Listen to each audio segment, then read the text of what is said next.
கர்த்தருடைய பரிசுத்த நாமத்திற்கு ஸ்தோத்திரம். கர்த்தர் எங்களுக்கு கொடுத்த வார்த்தையை ஒரு ட்ராக்ஸாக அடித்து கட்டிடமாகி எல்லா சபைக்குள்ளேயும் கர்த்தர் சொன்ன இடத்துல கொடுத்துட்ருக்குறோம். இதை கொடுக்கும்போது அநேக எதிர்ப்புகள் வருது. இந்த ட்ராக்ஸை டிஸ்கிரிப்ஷனில் போட்டிருக்கிறேன், பார்த்துக்கோங்க. இப்போ இதை படிக்கிறேன், கேளுங்க.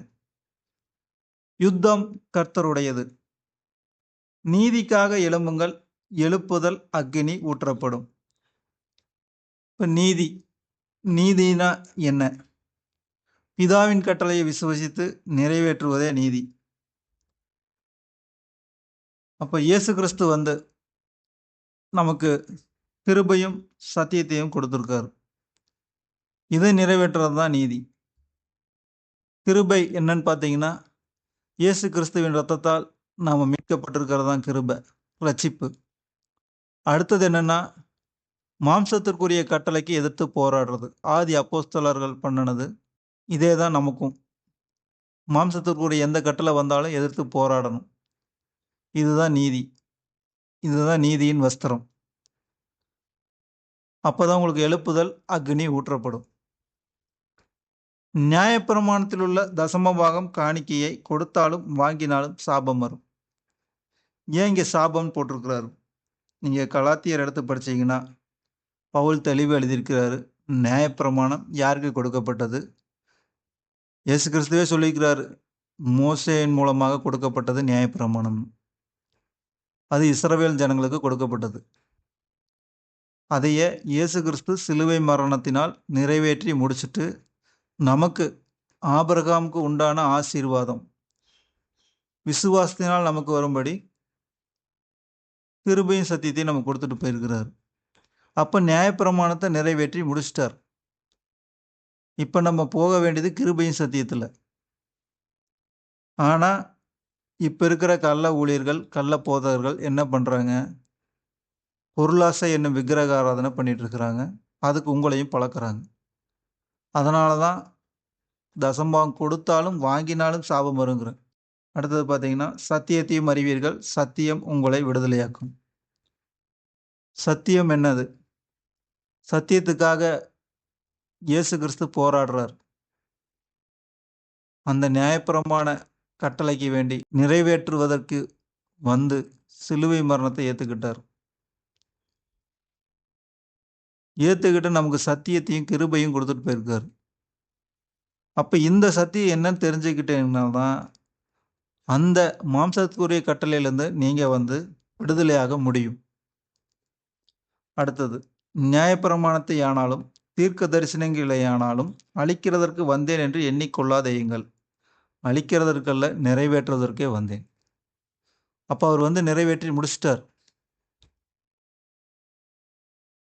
தீர்க்க தரிசன வாக்கியம் என்னங்கன்னா, பழைய ஏற்பாட்டு எல்லாரும் மெசியா வருவார், மெசியா வருவார், மெசியா வருவார். இதுதான் தீர்க்க தரிசனம். இயேசு கிறிஸ்து வந்துட்டார்.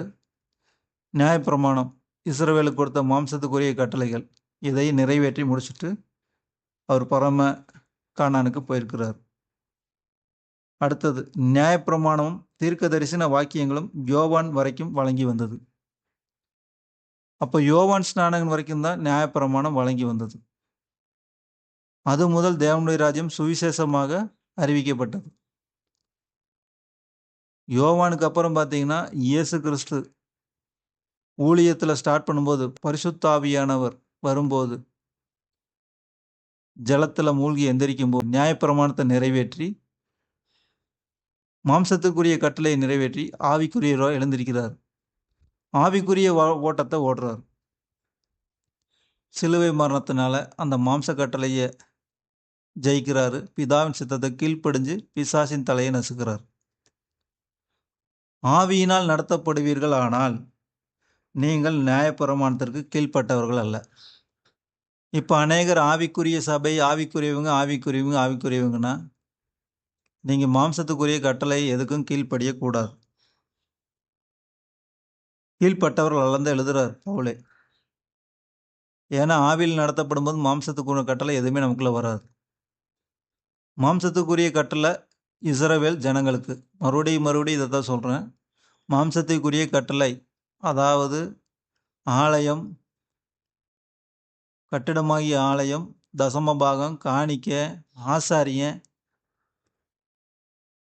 ஆசாரியனோட வாரிசு வர்றது, இதெல்லாமே நியாயப்பிரமாணத்துக்கு சேர்ந்த கட்டளை.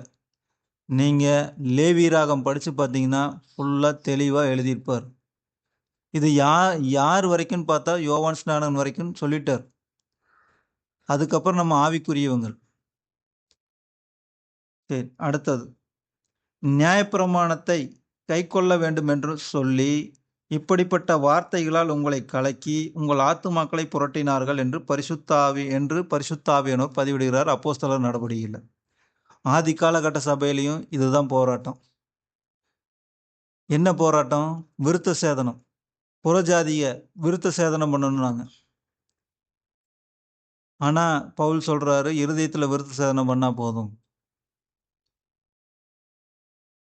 ஆனால் இவங்க நியாயப்பிரமாணத்துக்காரங்க போராடுறாங்க. அதனால தான் உங்களை ஆத்துமாக்களை புரட்டுகிறாருங்கிறார். ஆத்துமாக்களை புரட்டுறது நியாயப்பிரமாணம் தான். மாம்சத்துக்குரிய கட்டளை எல்லாமே ஆத்துமாவை புரட்டுறது தான். இப்போ நடக்கிற எல்லா சபைகள்லையும் இதுதான் நடக்குது. உங்கள் ஆத்துமாக்களை புரட்டுறாங்க. உங்களுக்கும் தெரிஞ்சோ தெரியாமோ அதிலே இருக்கிறீங்க சந்தோஷமா. ஆனால் எக்கால சுத்தம் துணிக்கிறது கேட்காது. நீங்கள் ஆவியினால் நடத்தப்படலை. நியாயப்பிரமாணம் நீதிமானுக்கு விதிக்கப்படாமல் யாருக்கு விதிக்கப்பட்டது என்று பவுல் கூறுகிறார். 1 தீமோத்தேயு 1 7 to 11 படிச்சீங்கன்னா இந்த நியாயப்பிரமாணம் யாருக்கெல்லாம் விதிக்கப்பட்டது. ஆனால் பவுல் எழுதுறாரு, நியாயப்பிரமாணத்தை போதிக்கிறதுக்கு தான் அநேக போதகர் விரும்புகிறாங்கன்னு எழுதியிருக்கிறார். சரி, இஸ்ரவேல் ஜனங்கள் பரலோகத்தின் நிழலாகிய ஆசரிப்பு கூடாரத்தில் வேலை செய்யும் ஆசாரியர்களுக்கும் லேவி கோத்திரத்தில் உள்ளவர்களுக்கும் நியாயப்பிரமாணத்தில் உள்ள கட்டளையாகிய தசமபாகம் காணிக்கையை செலுத்தினார்கள். இது இவர்களுக்கு கர்த்தர் கொடுக்கும் சம்பளம். ஆனால் இப்பொழுது போதித்து தசமபாகம் காணிக்கையை வாங்கும் கள்ளப்போதர்கள் லேவி கோத்திரத்தில் பிறந்த ஆசாரியர்களா அல்லது லேவியர்களா என்று சிந்தித்து பாருங்கள். உங்களை ஏமாற்றும் கள்ளப்போதர்கள். என்னாகமும் 18 25-32 வரைக்கும், 2 நாளாகமும் 31 3 to 6 தெளிவாக எழுதியிருக்கிறாரு ஆவியானவர். இப்போ இருக்கிற எல்லாருமே நீங்கள் தசமபாகம் காணிக்கையே போட்டீங்கன்னா நீங்கள் லேவி கோத்திரத்துலேருந்து வந்தவங்களா? இல்லை இந்த ஊழியம் பண்ணுறவங்க பூரா ஆசாரியர்களா? ஆரோனின் முறைமையில் வந்தவங்களா? எந்த முறைமையில் இவங்க ஊழியம் பண்ணுறாங்க? இங்கே 2 முறைமை இருக்குது. ஒன்று ஆரோனின் முறைமை, ஒன்று மெல்கிசேதேக்கின் முறைமை. ஆரோனின் முறைமை எல்லாமே மாம்சத்துக்குரியது. மெல்கிசேதேக்கின் முறைமைனா ஆவியினால் நடத்தப்படுவது. இந்த எபிரேயர் படிச்சீங்கன்னா உங்களுக்கு புரிய வரும். நீங்கள் இப்போ நியாயப்பிரமாணம் என்னங்கிறத முதல் தெரிஞ்சுக்குங்க. நியாயப்பிரமாணம்னாலே நிறைய பேர்த்துக்கு தெரியறதில்ல என்னன்னு. அது மாம்சத்துக்குரிய கட்டளைகள். அடுத்தது பார்த்தீங்கன்னா, மரத்திலே தூக்கப்பட்ட எவனும் சபிக்கப்பட்டவன் என்று எழுதியிருக்கிறபடி கிறிஸ்து நமக்காக சாபமாகி நியாயப்பிரமாணத்தின் சாபத்திற்கு நம்மை நீங்களாக்கி மீட்டு கொண்டார். அப்போ நியாயப்பிரமாணத்தின் சாபத்தை இயேசு கிறிஸ்து சிலுவை மரணத்தினால் நம்மை நீங்களாக்கி மீட்டு கொண்டார். அதாவது நுகத்தடி நம்ம மேலே இருந்துச்சு, இஸ்ரவேல் ஜனங்கள் மேலே. அதையை நீக்கி கிருபையும் சத்தியத்தையும் கொடுத்துட்டு போயிட்டார். இப்போ மறுபடியும் மாம்சத்துக்குரிய கட்டளை எதுவாக இருந்தாலும் நீங்கள் மறுபடியும் கிறிஸ்துவ சிலுவையில் அறையிறீங்க. ஏன்னா நிறைவேற்றி முடித்த பிரமாணத்தை மறுபடியும் போதிச்சிங்கன்னா இதுதான் விபச்சாரம். சரி, கர்த்தர் இஸ்ரவேல் ஜனங்களை வழிநடத்த மோசேயின் மூலமாக கொடுத்த கட்டளை நியாயப்பிரமாணம்.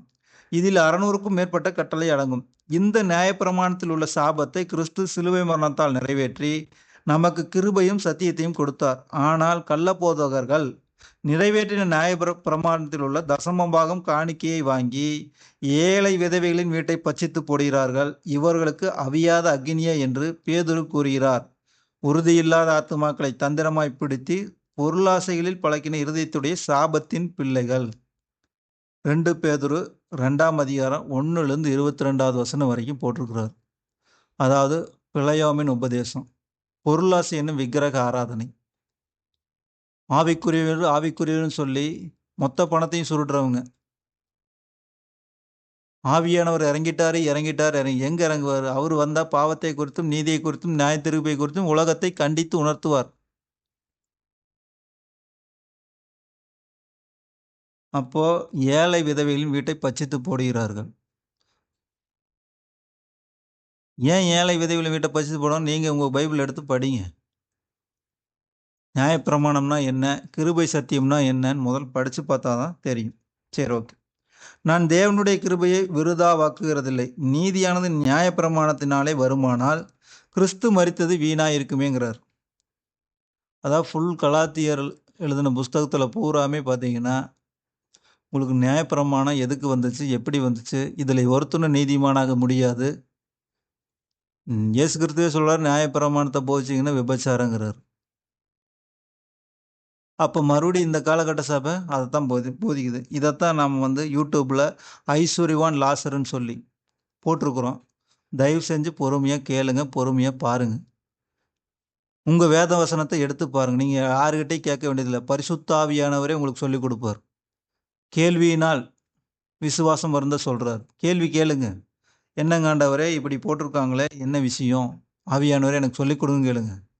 எந்த போதகர்கிட்டையும் போய் கேட்டுறாதீங்க, உங்களை ஏமாற்றிடுவாங்க. ஏன்னா சத்தியத்தை சொல்லும்போது எங்களுக்கு கள்ள போதகன்னு எங்களை தான் சொல்லுவாங்க. அதனால் உங்கள்கிட்ட இருக்கிற எடுத்து சத்தியத்தை எடுத்து பாருங்கள். யார் கள்ள போதகன், யார் பாதாளம் போவான், யார் லாசரு தரித்திரன், இவன் ஆபிரகாம் அடிக்க போகிறான். உட்காந்து பொறுமையாக உங்கள்கிட்ட இருக்கிற வேத வசனத்தை ஆராய்ந்து பாருங்கள். இந்த நாள் தான் சொல்ல, வேத வசனங்களை ஆராய்ந்து பாருங்கள், நித்திய ஜீவன் உண்டுங்கிறார். ஆராய்ந்து பார்க்கணுன்னா அங்கேருந்து ஒரு வசனம், இங்கேருந்து ஒரு வசனம், இப்படி ஒரு வசனம் சொல்லல. உட்காந்து இந்த நியாயப்பிரமாணம்னா என்னென்னு ஆராய்ஞ்சு பாருங்க. இது எங்கேருந்து ஸ்டார்ட் ஆகுது, நியாயப்பிரமாணம் ஏன் வருது, இது எது வரைக்கும் வந்துச்சு, ஏன் இந்த நியாயப்பிரமாணம் வருது, ஆவிக்குரியவங்கிட்ட இருதயத்தின் கடின நிமித்தமே வருது. இன்னும் ஆராய்ஞ்சு நீங்கள் படித்து பார்த்தீங்கன்னா அநேக பொக்கிஷங்கள் உங்களுக்கு கர்த்தர் வச்சிருப்பார். சரி. ஐஸ்வர்யம் உள்ளவன் பொருளாசைக்காரனாகியவன் நியாயப்பிரமாணத்தையும் கிருபை சத்தியத்தையும் இந்த 2 பிரமாணத்தையும் கலந்து போய்த்து சம்பீரமாய் வாழ்ந்து பாதாளம் செல்கிறான். தரித்திரனாகிய லாசரு நீதிக்காக போராடுபவன், கிருபை சத்தியத்தை மட்டும் போதித்து இவன் பூமியில் தீமை அனுபவித்தான் ஆபிரகாம் மடியிலே போகிறான். இது கர்த்தர் ஆவியானவர் எனக்கு கொடுத்த வெளிப்பாடு. இந்த வெளிப்பாடை சொல்லி சபையை பக்தி விருத்திக்கு உண்டாக்குறதுக்கு தான் இதை கொடுத்துருக்கிறார். கட்டிடமாக சபை இல்லை, ஆவி ஆத்மா சரீரமாகிய சபை. இப்போ பார்த்தீங்கன்னா பழைய ஏற்பாட்டில் இஸ்ரவேல் ஜனங்கள், கர்த்தரை விசுவசித்து வந்த இஸ்ரவேல் ஜனங்கள் சிலை வழிபாட்டுக்கு போகும்போது இது தப்புன்னு சொல்லி கொடுத்து ஆவியானவர் ஒவ்வொருத்தரை எழுப்புவார். இதுவங்க தான் தீர்க்கதரிசிகள். அதே போல தான் இந்த காலகட்ட சபைக்கும். சபை மாம்சத்துக்குரிய கட்டளைக்கு போகும்போது, அதாவது இயேசு கிறிஸ்து கிருபை சத்தியம் கொடுத்ததுக்கு அப்புறமும் நம்ம திரும்பவும் மாம்சத்துக்குரிய கட்டளைக்கு போகும்போது அது விபச்சாரம். மறுபடியும் உங்களை திருப்பி கொண்டு வர்றதுக்கு தான் ஆவியானவர் ஒவ்வொருத்தர் மூலியமா பேசி எழுப்புறார். இது எல்லாமே ஆவியானவருடைய செயல். நாங்கள் இல்லை, நாங்கள் வேலைக்காரங்க, அவ்வளோதான். எங்களுக்கு கூலி எஜமான் கொடுப்பாரு. நாங்கள் ஒருத்தர்கிட்டையும் ₹1 கூட வாங்குறதில்ல. ஏன்னா எங்களுக்கு கொடுக்குறவர் கர்த்தர். இப்போ சிம்பிளாக எடுத்துட்டிங்கன்னா, ஒரு ஆடு மேய்க்கிறாங்க. கூலி யாருக்கிட்ட வாங்கணும்? எஜமான் கிட்டையா, ஆடு கிட்டையா? சிம்பிள் விஷயம். இவங்க எல்லாமே ஆடுகிட்ட தான் வாங்குறாங்க, எஜமான்ட்ட வாங்கல. கூலி எஜமான் தான் கொடுப்பார். அதுதான் நித்திய ஜீவன். ஆடுகிட்ட வாங்குற அவனுக்கு கூலி கிடையாது. இவங்க எல்லாமே கள்ள போதர்கள். ஓனாய் வரும்போது ஆட்டை விட்டுட்டு போயிடுவாங்க. சரி, ஓகே. அடுத்தது, புதிய வஸ்திரமும் பழைய வஸ்திரமும் ஒவ்வாது. இயேசு கிறிஸ்துவை கூறின ஓமை, புதிய வஸ்திரம் கிருபை சத்தியமும், பழைய வஸ்திரம் நியாயப்பிரமாணம். ஆவிக்குரியவங்க மாம்சத்துக்குரியவங்க 2 பேரும் சேரவே முடியாது. அன்றியும் ஒருவனும் பழைய ரசத்தை குடித்தவுடனே புது ரசத்தை விரும்ப மாட்டான். பழைய ரசத்தை, அதாவது மாம்சத்துக்குரிய கட்டளைகள் உங்களுக்கு ஓஹோ ஆகான்னு தான் இருக்கும். அப்போ புது ரசத்தை நீங்கள் விரும்ப மாட்டீங்கன்னு தான் சொல்கிறார். பழைய ரசமே நல்லதென்று சொல்லுவான் என்றார். அநேகர் பழைய ரசமே தான் நல்லதும்பாங்க. அப்போ நீங்கள் இந்த பைபிள் எடுத்து நியாயப்பிரமாணம் என்றால் என்ன, அது யாருக்கு வழங்கப்பட்டது, அது எது வரைக்கும் வழங்கி வந்தது, கிருபையும் சத்தியத்தில் இருக்கும் நாம் எதை காணிக்கையாக ஜீவ பலியாக செலுத்த வேண்டும் என்று வேத வசனத்தை ஆராய்ந்து பாருங்கள். பிசாசின் தந்திரங்களுக்கு எதிர்த்து நில்லுங்கள், காலமும் சமீபமாய் இருக்கிறது. பிசாசு தந்திரசாலி. எப்படி ஆதியாகமத்தில் ஸ்திரீயான சபைக்கு உபதேசம் கொடுக்குறான், நீங்கள் தேவர்களைப் போல ஆவீர்கள். அதே தான் இப்போவும் சொல்கிறாங்க. நீங்கள் பலுகி பெருகுவீர்கள், ஒரு வீடு 2 வீடு, இப்படி அநேக கட்டளைகள் மாம்சத்துக்குரிய கட்டளைகள். நீங்கள் 10 போட்டால் 100 கிடைக்கும். விசுவாசிகளுக்கும் அதான் சந்தோஷம். நம்ம மாம்சத்துக்குரிய வீடு கட்டணும் தான் இங்கே ஆசை. உண்மை உத்தமமான ஊழியக்காரனை எஜமானின் சந்தோஷத்தில் பிரவேசின்னு தான் சொல்கிறார். அப்போ உண்மையும் உத்தமம்னு என்னது? கர்த்தர் சொன்ன வார்த்தையை உண்மை உத்தமமாக சொல்கிறது தான் ஊழியக்காரனுடைய வேலை.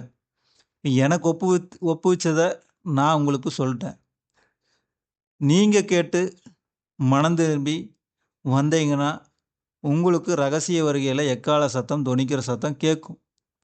ஆனால் நீதிக்காக போராடணும். போராடாமல் நல்ல போராட்டத்தை போராடினேன், ஓட்டத்தை முடித்தேன், விசுவாசத்தை காத்து கொண்டேன்னு பவுல் எழுதுறார். அப்போ இங்கே நீதிக்காக போராடாமல் யாரும் வர முடியாது. அப்போ நீதியின் வஸ்திரம் தரிப்பித்து நீங்கள் நீதிக்காக எழும்பினாதான் எழுப்புதல் அக்கினி ஊற்றப்படும். அநேகருக்கு இதைய அனுப்புங்க. அநேகருக்கு உட்காந்து சொல்லிக் கொடுங்க. தெரியாதவங்களுக்கு தெரிஞ்சவங்க சொல்லிக் கொடுங்க. மாம்சத்துக்குரிய கட்டளை இந்த உபதேசம் கடினமானது தான். ஏன்னா 70 பேர் சொல்கிறாங்க இது கடினமான உபதேசமே. அப்போ 12 பேர்த்துக்கிட்ட இயேசு கிறிஸ்து கேட்குறார், நீங்களும் போக மனதாக இருக்கிறீர்களா? அப்போ பேதுரு சொல்கிறார், நாங்கள் யாரிடத்தில் போவோம்? ஜீவ வார்த்தை உம்மிடத்தில் அல்லவா உள்ளதுங்கிறார். அப்போ ஜீவ வார்த்தை இயேசு கிறிஸ்து கிட்ட தான் இருக்குது. நீங்கள் தேடி பாருங்கள். வஞ்சிக்கிற ஊழியர்கிட்ட இருந்தும் ஏமாத்துகிற ஊழியர்கிட்ட இருந்தும் தப்பிச்சு கர்த்தருடைய வருகைக்கு ஆயத்தமாகுங்க. எப்போவுமே எச்சரிக்கையும் ஜாக்கிரதையாக இருங்க. வருகை சமீபம். கர்த்தருடைய ஊழியக்காரன் தேவனின் நாமம் மகிமைப்பட.